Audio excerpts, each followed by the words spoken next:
गरीब भाई की अमीर बहन। किशोर और पिद्दी दो भाई बहन थे। पिद्दी बहुत खर्चीले स्वभाव की थी। वो जितना कमाती अपने ऐशो आराम में पैसे उड़ा दिया करती। लेकिन किशोर समझदार था, घर को साथ लेकर चलना जानता था। अपनी बहन के जितना कमाता तो नहीं था, लेकिन फिर भी वो किसी तरह घर का खर्च चला लेता था। एक दिन पिद्दी किशोर से कहती है, किशोर, तुम थोड़ा ज्यादा क्यों नहीं कमाते? मेरे दोस्त रोज मेरा मजाक उड़ाते हैं। अरे बहन, मैं कोशिश तो कर रहा हूँ। अच्छा सुनो, अगले महीने रक्षाबंधन है, मुझे सोने का हार चाहिए, इससे कम कुछ भी ना लूंगी। अरे दिला दूंगा बहन। किशोर को पूरी रात नींद नहीं आती। उसके दिमाग में बस ये चल रहा था कि उसकी माली हालत इतनी बिगड़ चुकी है, अब वो सोने का हार कहाँ से लाएगा। अगले दिन किशोर सुबह सुबह घर से ये बोलकर निकल गया कि पिद्दी, मैं गांव से बाहर जा रहा हूँ, कुछ दिन घर नहीं आऊंगा। किशोर ने अपने काम के साथ साथ फेरी में कपड़े बेचने भी शुरू कर दिए, जिससे वो ज्यादा से ज्यादा पैसे कमा सके। रात में वो एक बिल्डिंग की चौकीदारी भी करने लगा। अपने काम से थोड़ा बहुत समय निकालकर बस कुछ घंटे की नींद ले पाता था। और कब वो कुछ दिन एक महीने में बदल गए और रक्षाबंधन भी आ गया, पता ही नहीं चला। लेकिन किशोर अभी तक घर वापस नहीं लौटा। जहां वो काम करता था, पिद्दी के नाम का गुल्लक रखा हुआ था।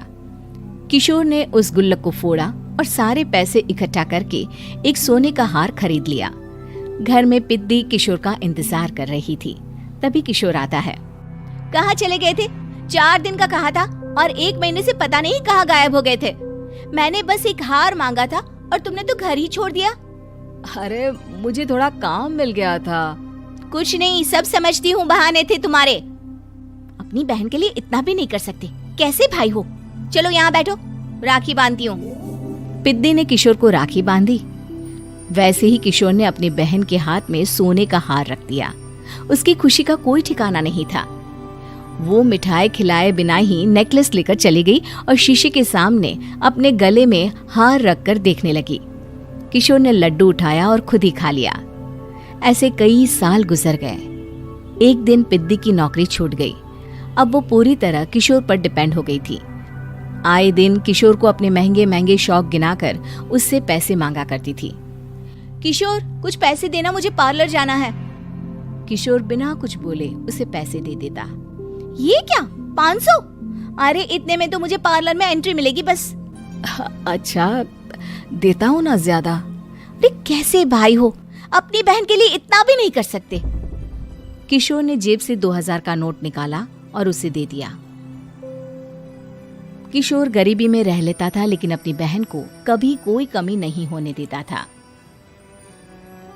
बेटा, पिद्दी तुम्हारी बहन है, उसे कभी किसी चीज की कमी मत होने देना और उसका ध्यान रखना, क्योंकि भाई का फर्ज होता है अपनी बहन का ध्यान रखना।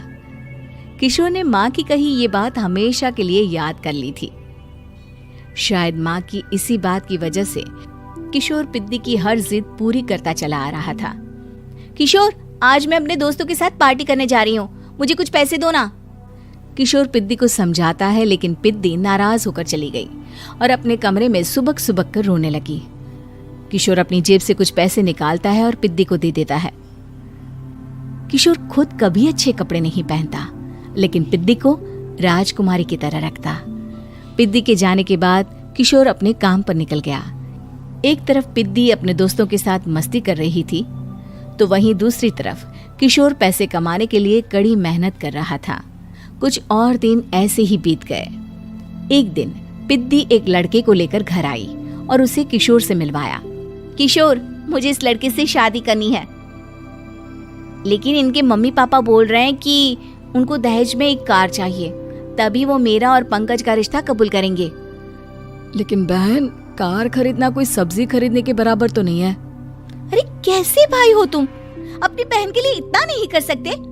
देखो, मैं ज्यादा इंतजार नहीं कर सकती, तुम्हें 1 साल में मेरे लिए कार खरीदनी ही होगी।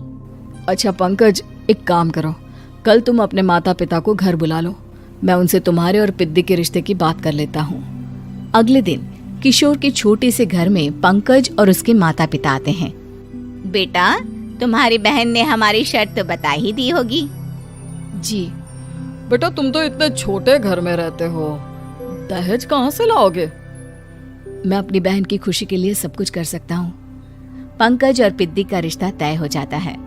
किशोर अब अपनी क्षमता से 4 गुना ज्यादा काम करने लगता है।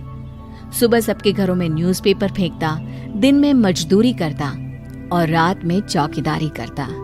खूब मेहनत करके किशोर ने अपनी बहन की शादी के लिए पैसे जुटा लिए।